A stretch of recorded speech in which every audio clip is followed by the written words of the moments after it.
Hello once again everyone, Original Blood Ace here, and we are trying a new video here. This is me going over, again, and this is going to be kind of my own opinions, but the 8th gen console exclusives, at least the ones that we are aware of currently. So this will pretty much not be including indie games. There might be one or two in the list, but we'll see. But anyway, exclusives is the topic, and which 8th gen console has the better selection of exclusives. So first of all, we're going to start with Xbox One. So, of course, you got Sunset Overdrive, which right off the bat I'm going to say mediocre, in my opinion. It looks different than anything we've seen before, which is basically the only thing going for it, but at the same time, it's another game with guns where you're shooting zombie-like creatures. So, it's more colorful. It's not your typical boring brown and gray and realistic thing. It's more cartoonish, but it's still just another game with a gun where you shoot zombies or whatever the fuck you want to call these diseased things. So, I'm going to give that one a mediocre. Then you have the Halo Master Chief Collection. Now, why some people make this out to be like it's a huge big deal, I don't know. Because you already have these games, excluding Halo 2, on your 360. You have Halo CE Anniversary, you have Halo 3, and you have Halo 4, which was junk. So why you're excited to buy all of them all over again on the Xbox One is beyond me. Even if I had an Xbox One, I probably wouldn't get it, because I already have the games. They should have just made it backwards compatible with the Xbox 360 games, therefore you would have been able to just play it as always anyway. So, Halo Master Chief Collection, and I was a big fan of Halo before 343 killed it, but anyway, mediocre again. I can see why some people would get excited for it, but it's like you already have all these games. So once again, mediocre. I'm not going to say it's junk or trash. I'm going to say it's mediocre. Next is Project Spark, which I mean, I guess technically it's not an exclusive to the Xbox One, because it is also on PC, or will be coming to PC, but it's, what's the word, it is unique. I will give them credit for that. I don't really see this as a game. It's more of a game creator, like Forge and Halo, except this takes it way past that. So it's unique, it's nice. There's a bit of hype for it, I would say, but it's still not really what you call it. You know, you don't see people talking about, oh, I can't fucking wait to get Spark. You just don't. I would say it's, at least for me, I would get it over Sunset Overdrive or whatever, but so a little bit above mediocre, I would say, in between mediocre and good, somewhere around there. Forza Horizon 2 is the next one. Now, I'm not one for realistic racing games. Project Cars was going to be my first one, but then there was that Wii U delay, and so nope, fuck you, Namco Bandai, I am not getting that game now, thanks to you fucking it over. But anyway, Forza Horizon 2. I mean, it's one of the games that does well, obviously, on Xbox. It's one of their exclusives that sells consistently. I don't give a shit about it. Even if I've had an Xbox One again, I wouldn't get it. So I'm going to give it a mediocre for exclusives, because it's just, you know, a realistic racing game, whatever. Up next is Ori and the Blind Forest. Now, I can't remember if this is actually an indie exclusive or a third-party exclusive or whatever. And it does look colorful. It does look kind of interesting. I remember at E3 when they showed it off, I was kind of intrigued by it. But it's still not a big enough game to say, yep, I have to get an Xbox One for. So, again, kind of like Project Spark, a little bit more hyped, I guess. In my opinion, it's more worthwhile than the Master Chief Collection or Sunset Overdrive. It's more interesting. It's something new that we haven't seen before, and it's kind of colorful and playful. And that's the type of thing I look for in a game. So up next is Fable Legends, and I've never been a fan of Fable. Gonna be brutally honest, and the picture kind of reminds me of the Zelda look for the Wii U. Not quite the same, but similar. But either way, Fable's kind of, I mean, apparently the first one was really good, but then the other one's kind of hit or miss. But for a lot of people, I guess I would say, again, it's a mediocre exclusive. There's the people there that actually do really like it, and then there's the people who just don't really give a shit about it. So whatever, it's kind of hit or miss. Halo 5 is up next, which is of course next year, but it's probably the biggest Halo or biggest Xbox One game that we know about as of now. I mean, well, there's another one I'll get into in a moment here, but Halo 5 is pretty much the biggest hitter that Xbox One has, though with 343 behind it, it has hype. I would say it's the most hyped Xbox One game that people are excited for, but at the same time, it's kind of like, for me, Halo's dead to me. Like, I loved Halo. Like ODST and Reach were my favorite Halos, just because I'm not a big fan of Master Chief. But if I had an Xbox One, I would probably get it, but I would get it knowing that there's not going to be much of anything special about it. It's not going to feel like Halo. But yeah, so I would say this is the #1 most hyped, excited, anticipated Xbox One game. It's pretty much their main exclusive that people will get an Xbox One for. Quantum Break, we've seen some stuff on it, but honestly, I'm not really into it. I don't know what it is about it, but it doesn't click for me. It seems like it's going to be filled with QuickTime events or something. I don't know. Either way, it's mediocre. I'll give it that. I don't want to say it's junk because it's not, but it's kind of just something that's average. Gears of War is next, and it's we haven't actually seen anything of Gears of War, but one of my friends who's a huge Gears of War fan, or was anyway, is the fact that even he says there's nowhere for the story to go, so it has to end. But it's being milked. It's kind of like Mario, but you know, whatever. So it's going to be an average thing. It's going to get excited and anticipated and hyped, but it's still, for me, it's not going to get the job done. It's average. Well, no, I'll give it between average and good. Scalebound from Platinum Games.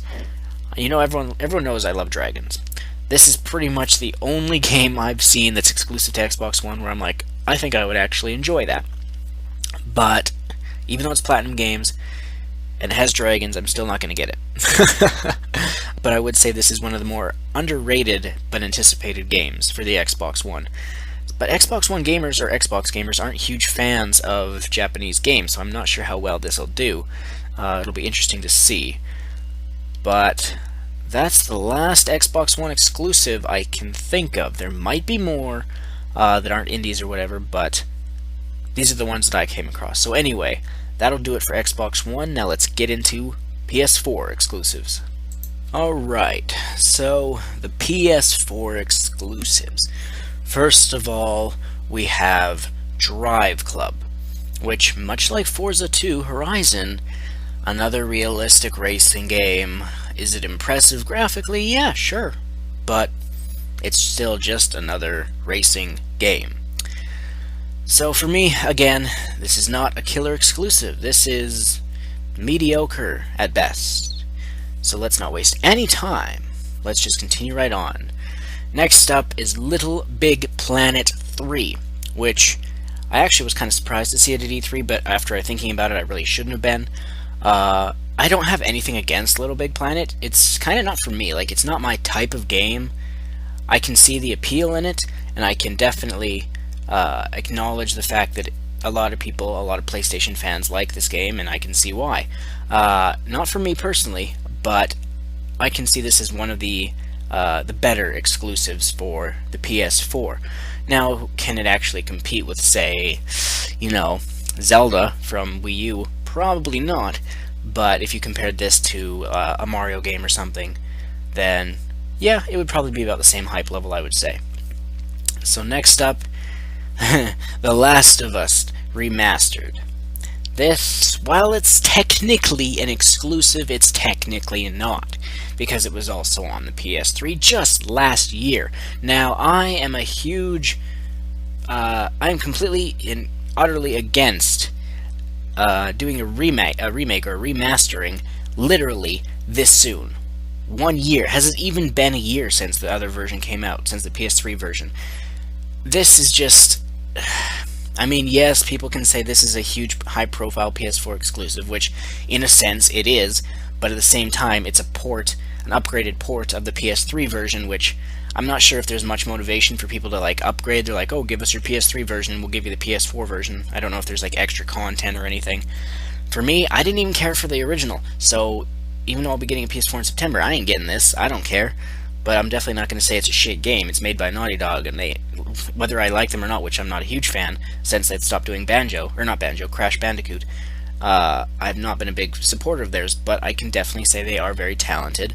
But this game is just, it's not for me. But it's definitely a hyped game for a lot of people. So let's move on to the next. Let It Die. Now, honestly, I completely forget what the hell this game is even about. So I can't really say much about it. I believe when I saw it at E3, it was a mediocre game, and I believe it's something to do with zombies, but I'm not 100% sure on that. I could be completely wrong. So I don't have too much to say on that one, so we're going to just skip it and move on. Up next, now this is an indie game, but it's very impressive for an indie game, so that's why I'm including it, which is No Man's Sky. Now, I wasn't sure at first if this was an exclusive, but apparently it is a PlayStation 4 exclusive. Will I get it? I don't know. I don't know when it comes out. I don't know if it's like going to be a $60 game or a digital only or whatever. I can definitely say for an indie game, this is very, very impressive. But, that being said, can it hold up to other PlayStation games like Destiny and whatnot? That's not exclusive, I know, but point is, I don't know. It's interesting, but again, Destiny, another space game where you're flying around from planet to planet, I think this game stands no chance against Destiny, but this is still very impressive for an indie game, so there is hype for it, and it is definitely, if you have a PlayStation 4 and you do support indies, this is probably a game you should definitely look into. Up next here, now this is the one game that caught my attention, Bloodborne. At E3 they showed it off, and it was actually, I don't know what it was. I mean, normally I'm like, oh, another violent game, blah blah blah, but this, the looks of like the weapons and the fighting system and the scenery and the atmosphere in the game and everything, I'm just like, this actually looks pretty cool. At first we didn't know if it was an exclusive, but it is a PlayStation 4 exclusive. Apparently it's made by the guys who made Dark Souls, which ironically I did not like those games at all. I stayed away from those completely, pretty much, but this game does look very interesting. So when I get a PS4, this is coming out next year, I believe, I will probably get this game. Will I do a playthrough? I don't know. We'll see. But, yeah. Up next is The Order 1886. Oh, and I should have said on that Bloodborne, that is definitely a highly anticipated game. But The Order 1886, very highly anticipated, but for me personally, I don't care for it. I mean, is it impressive? Yeah, but it almost is like you're watching a movie. Whenever we see this, it's like, oh, wow, it's so realistic. It's almost like the cutscene, you're playing a cutscene the whole time, which is like, and the whole game, I mean, unlike Bloodborne, which, even though Bloodborne is similar in the sense that it's all like dark colors and not very much light and everything, this game is more, in the looks department, more generic, more darks, more browns, more blacks, and it's just kind of like, I'm sick of these realistic type games. So, and there's probably going to be quick time events. I forget if we've already seen them or not, and no one is a fan of those. If they're done very lightly in a game, then it's not an issue, but either way, I have no interest in the Order 1886, so whatever. That's I mean, there's a lot of people that are excited for it, but not for me. And up next is Uncharted 4, or Unchanged 4, as I call it. A Thief's End is the official title or whatever. Now, I personally believe this will be the final Uncharted game. They might do like a spin-off or like prequels or something, but storyline-wise, I think this will be the last one. Not only is it called A Thief's End, like end. But in the trailer they did show where Drake got up and he said something like, "Oh, let's do this one more time." That kind of, to me, hints that they're going to do it one more time. And at the same time, the person who writes the stories for Uncharted, she's left. I forget if it was a guy or a girl, but anyway, the person left the company. They're not at Naughty Dog anymore. So you'll definitely notice a difference in story this time around. I'm not a fan of Uncharted. I'm not going to get it, but this is probably, much like Halo 5 for the Xbox One, this is probably the most anticipated. This and Bloodborne are the most anticipated games, I would say. And maybe even the Order 1886 for the PS4. So, I mean, yes, it's definitely a high-profile game. It's definitely one of the best exclusives. But again, not for me. Not my type of game. I find it just to be kind of a rip-off of the old Tomb Raider games, except replacing Lara Croft with Drake. So, whatever. Definitely it's a big game, though. And that'll do it for the PlayStation 4 exclusives up to the point... well, I mean, again, there could be other games that I forgot to mention. These are just off the top of my head. But now, let's get up to the Wii U and conclude this video. And here we go with the Wii U exclusives. So first of all, we have Hyrule Warriors. Everyone who knows me knows my feelings towards this game.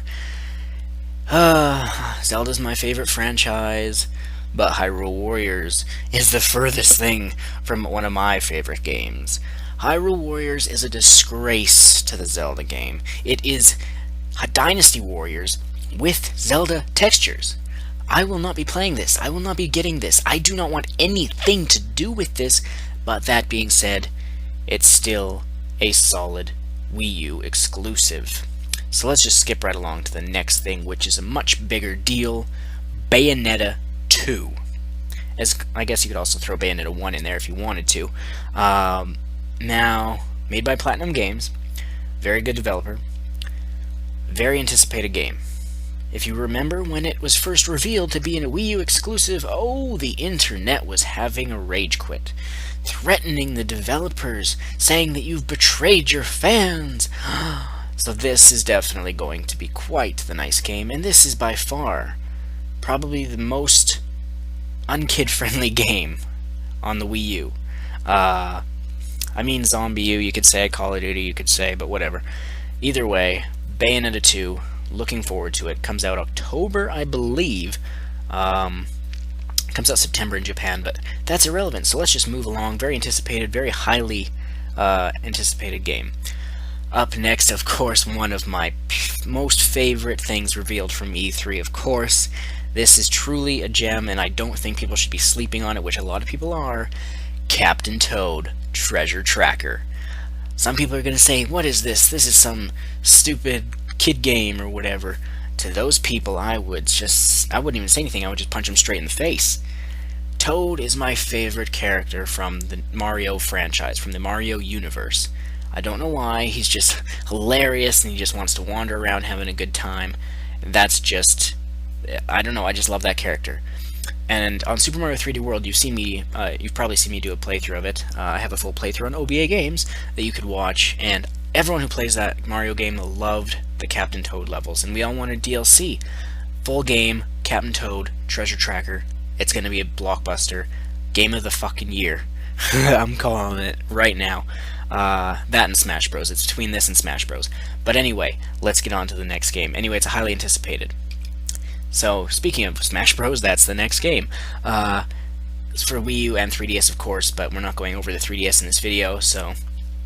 Smash Bros., one of the most pivotal games in the gaming industry. Everyone is aware of Smash Bros.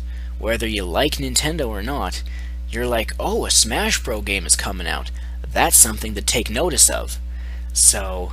that's definitely something very exciting and very anticipated, and it's between this and Captain Toad Treasure Tracker, I believe, for Game of the Year for 2014. That's all I need to say, really. It's fucking Smash Bros. That's all I need to say.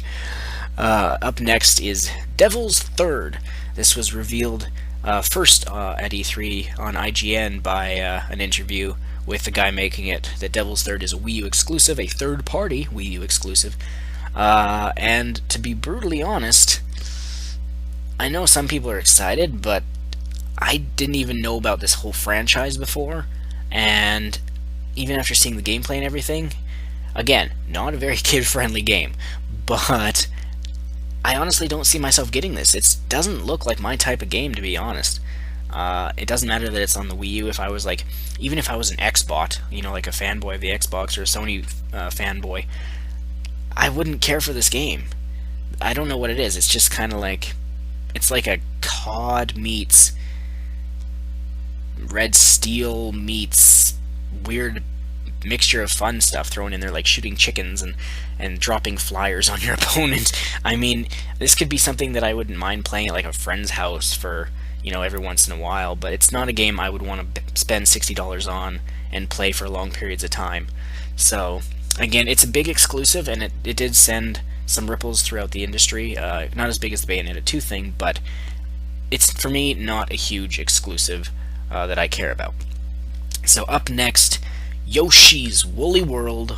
Everyone was wrong when we were trying to guess the name.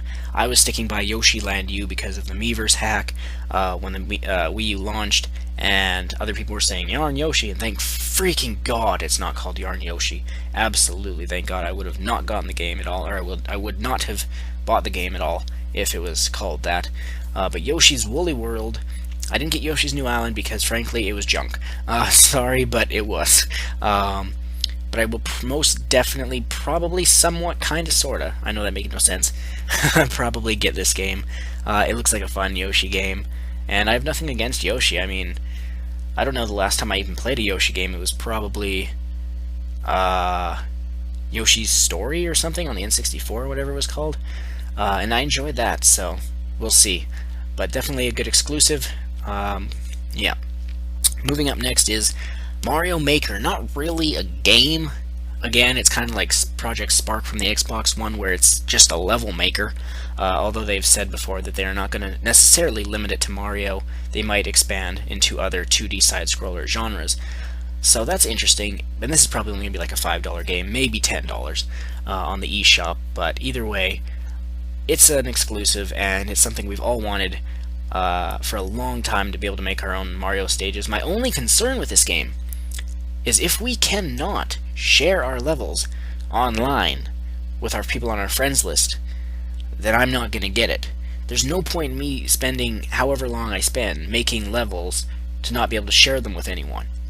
And so help me God, if the only way to share the levels that you make is through the Miiverse, someone's going to get punched in the face. Because, as everyone knows, I don't use the Miiverse anymore. Me plus Miiverse equals invalid. Anyway, that's off topic. Let's move on to the next one. Kirby and the Rainbow Curse. I don't believe I'll be getting this. At least not at launch. It might be a game that I'd pick up at some point if I absolutely was in a game drought and I needed something to play. Maybe. But this to me is a step back from Kirby Triple Deluxe on the 3DS. They were talking about wanting to do a 3D Kirby game, which I was very excited for. But this, where Kirby's automatically going and you just have to use the clay thing to... You have a limited amount, and then you have to let it recharge, and you have to control which way he goes. I'm not a fan of that. I like the art style, but I'm not a fan of that mechanic where there's no exploring. You literally... Well, I guess you could kind of redirect him and explore, but it's just go, go, go, go, go, and I'm not a fan of that. Not at all. So, it's a good exclusive, but I ain't getting it. Up next, of course, one of the biggest hitters the Wii U has, Xenoblade Chronicles X. Now, I'm not actually 100% fan of the name. I mean, it's just Xenoblade Chronicles, again, with an X at the end. So, it kind of makes it seem like it's like a second take at it, or like a spin-off, or it doesn't really seem like a sequel, so maybe it's... I think it's a spiritual successor, but either way, it's definitely an anticipated game. Should have been this year, but they delayed it to next year. It's unfortunate, but very highly anticipated. One of the Wii U's must-have games. If you don't get this game and you're a Wii U owner, then I don't know what's wrong with you. I guess same with Smash Bros, to be honest. But anyway, highly anticipated. Definitely getting it. A great exclusive. Next up here is Splatoon. Now, for the most part, everyone I've seen is all on board with Splatoon, like me.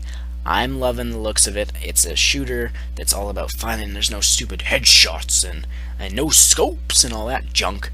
This is shooter with Nintendo magic in it. Absolutely clever, absolutely looks like pure fun. I know there's some people that are not on board, even a few of my fans are not on board, but this is something I will definitely be getting, and it is very, I wouldn't say as anticipated as like Smash Bros, but it's definitely a new IP that is anticipated, to say the least.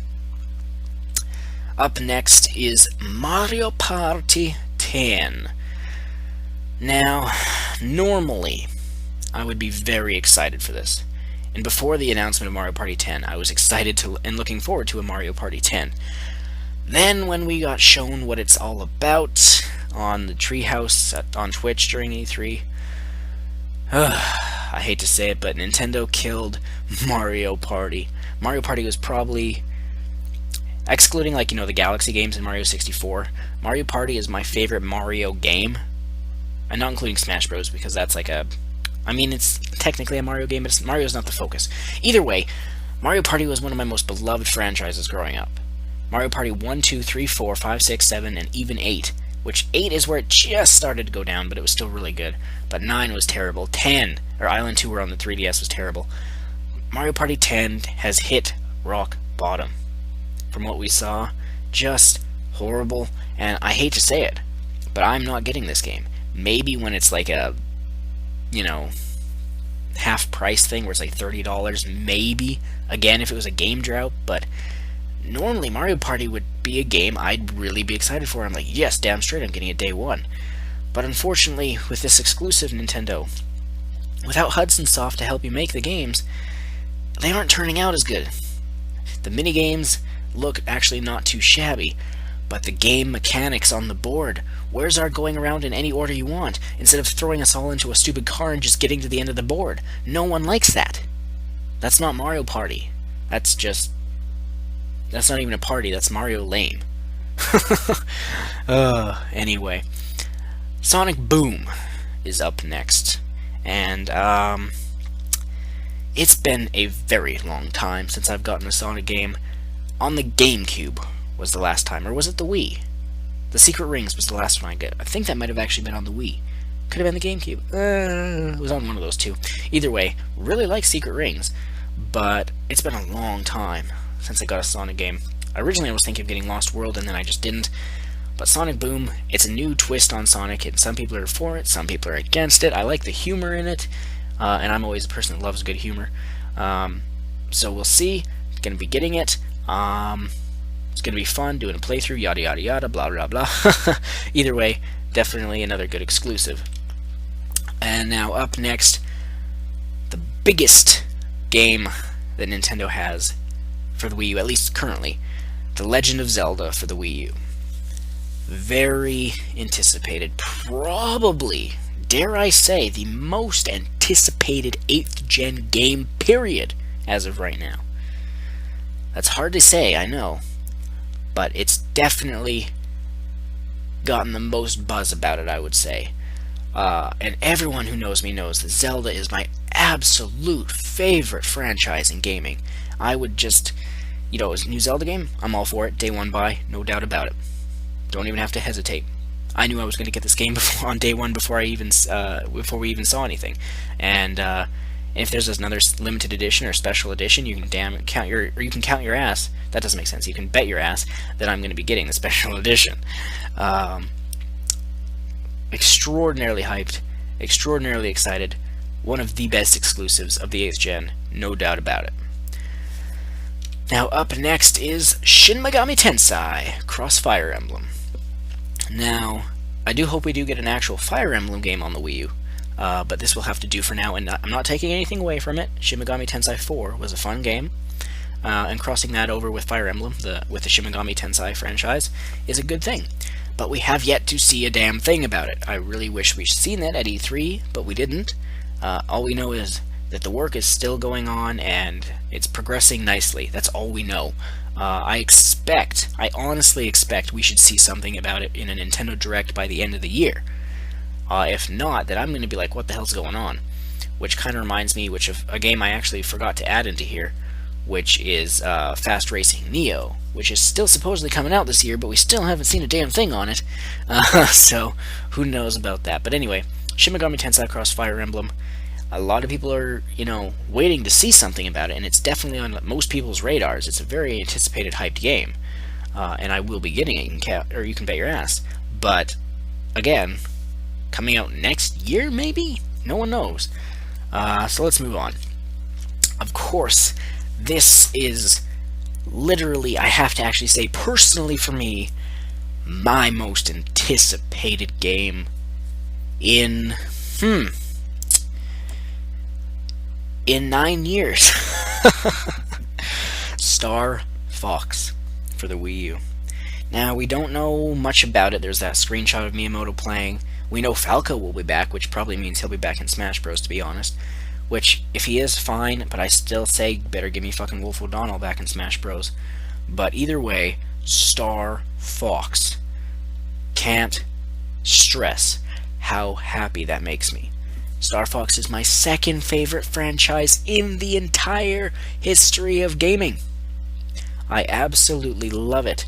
The humor of Slippy, the seriousness of Wolf, the way the characters react with each other, and the flying, and the Landmaster on the ground, and even the on-foot missions on Assault. Assault was my favorite Star Fox game, and I have played every Star Fox game, so I know what I'm talking about. Star Fox, Star Fox, Star Fox.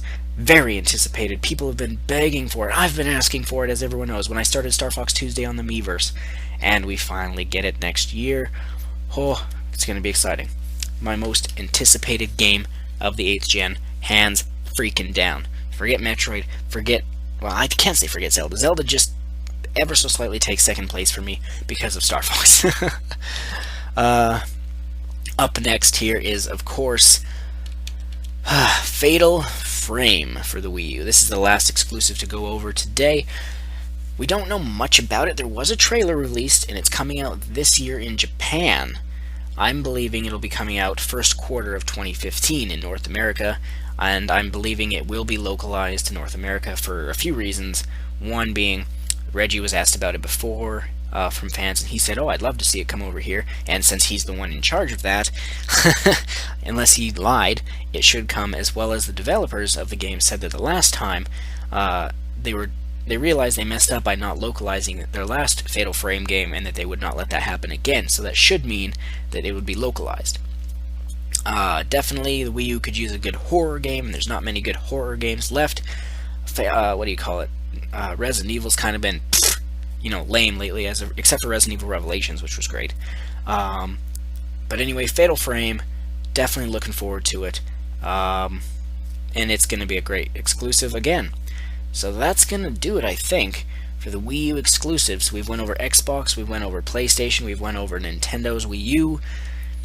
So let me know, I guess, which do you think has the best exclusives? And that really does come down to personal choice. I mean, if you're not really a fan of Nintendo or Sony, you're going to pick Xbox, and so forth with the other companies. But for me, even though I bashed Nintendo pretty much for over a year with the Wii U and the Miiverse and the game drought and everything, you gotta say, Nintendo's bringing it. It's pretty hard to neglect Nintendo unless you're just completely against their games, in which case, I can't consider you a gamer. I just can't. But that's gonna do it for this video. I hope you enjoyed. So for me, I say, best exclusives for the 8th gen? Wii U. PlayStation 4 has Bloodborne. Xbox One has Halo 5, I guess. But anyway, I'm Original Blood Ace, as always. Stay tuned! More videos coming soon, as always.